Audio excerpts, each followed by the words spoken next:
I'm here in Bangkok on the sidelines of the ASEAN Summit, and I've just finished speaking to Mahathir Mohamad, Malaysia's Prime Minister. We talked about his change in stance on China, as well as the succession saga in Malaysia. But we started off talking about Jho Low, the fugitive financier who allegedly is at the heart of the multi-billion-dollar embezzlement scandal involving 1MDB.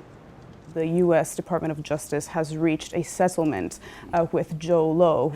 Did this deal come as a surprise to you? Well, the amount is much bigger. If he had said the full amount, we would be very happy indeed. But this is really a part of the money that was made use by Jho Low to buy properties, etc.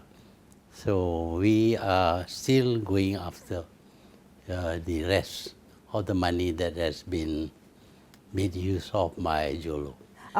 In light of this settlement, is Malaysia also negotiating with him directly? No, we have no contact with him. We don't even know where he is.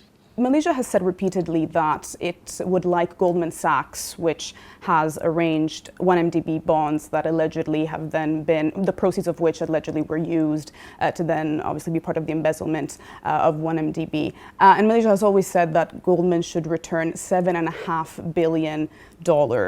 Is that a realistic sum in your view? The amount is not beyond what their role is worth. Goldman Sachs has offered less than $2 billion. Less than two. So we are not satisfied with that amount. Do you have a sum in mind of an alternative? No, I'm not supposed to say that. The DOJ alleges that also other international banks were apparently involved in helping or unknowingly. Are there concrete plans of going after these banks as well? Where we can prove that it is our money, we would make requests for the banks to freeze the account. Can you give us some names? I think Deutsche Bank was mentioned and UBS. You have said in the past that freedom is not absolute, and now we are seeing the rise of populism in many Western countries. Is this a sign that Western democracies are doomed? Western democracy, I think you have taken things too far. There must be limits, and you must recognize the limit and accept that as part of the democratic process. There seems to be a retreat from the U.S. under the current Trump administration from the region. What does this mean to you as a Southeast Asian country, also in light of the potential of China's rise and China filling this gap? For Malaysia, the current trade war between China and U.S. has resulted in lots of people who invested in China wanting to move away from China, and Malaysia is one of the destinations. In terms of your relationship with Beijing, it seems like there's been quite a reversal since the very beginning of your latest term as Prime Minister. It seems to be quite a 180. Why did this occur? Well, I was reminding not only China but other countries that there is such a thing as neo-colonialism. We should avoid this idea that you can colonize through economic power. So that was what I was saying, and it's not directed at China alone. In the China context of things, when you first came back to power, you mentioned that, for example, some of the infrastructure projects symbolized unequal treaties between China and Malaysia. And obviously, if one does believe in the national security threats that the US, for instance, outlined with Huawei, I mean, are those two risks not a potential form of colonialism? We are not worried about the Chinese. We have been very friendly with the Chinese, even during the first time I was Prime Minister. But the previous government entered into agreements to construct this railway line, which is not really necessary at the moment. In the future, maybe. But the cost was horrendous. It comes to about 60 billion Malaysian ringgit. We cannot afford that. So if possible, we thought it was simply just dropping the project. but we found that we are obliged under contract that if we unilaterally drop a project, we have to pay compensation, and the compensation amount is huge. Speaking of your relationship with them, I wanted to talk to you a little bit about Khazanah Nasional, the sovereign wealth fund of which you are chairman. Now, earlier this year, there was the announcement that the founder of Chinese tech first SenseTime and a senior executive of Tencent joined the Khazanah board. Why did Malaysia decide to include these two Chinese executives? Well, these people are obviously very smart. They have been able to manage their companies well, and we thought that injection of their ideas into Khazanah would be very useful, especially as we have to deal a lot with Chinese foreign investment. Would it also potentially help Malaysia to sell the around $33 billion worth of assets that Khazanah has potentially to Chinese investors? We have no plans to sell to foreign companies. As far as possible, we would like to sell to the locals.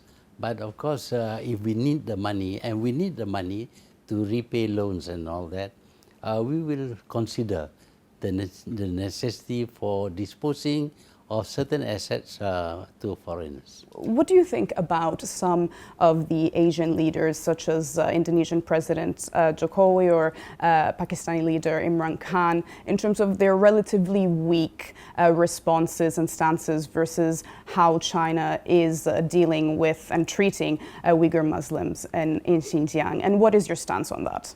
Well, our people have been there. Perhaps they were not shown the whole thing, but anyway, what they saw did not show that the Chinese were very badly ill-treating the Uyghurs.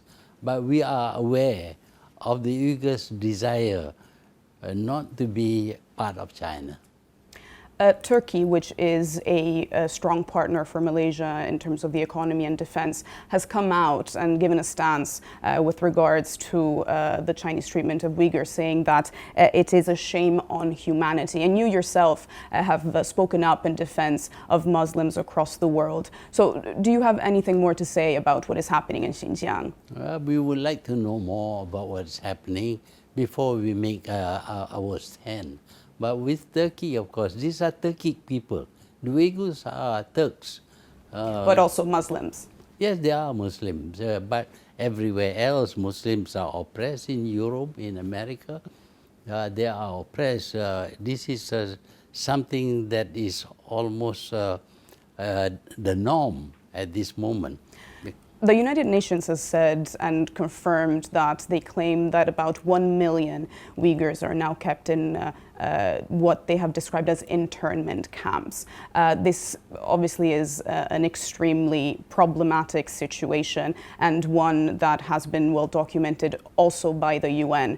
So do you think that this is enough information for you to take a stance as obviously a leader of a Muslim majority nation in the region? There are so many problems with the Muslims. The Rohingyas are being expelled from their own country.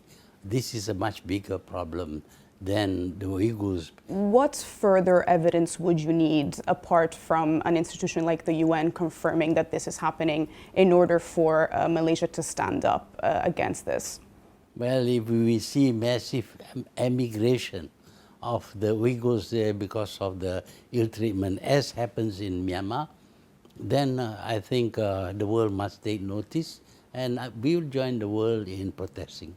Another very topical and important issue concerning Malaysian politics, obviously the issue of succession. Will you step down in 2020 as originally planned? No, there was no actual date or time mentioned. But the actual time I will be there depends on the problems that we face.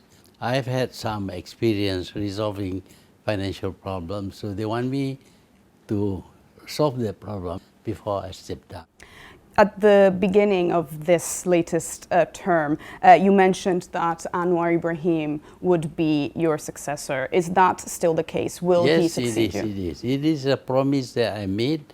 What do you respond to the theory that there is a potential that you might not step down at all?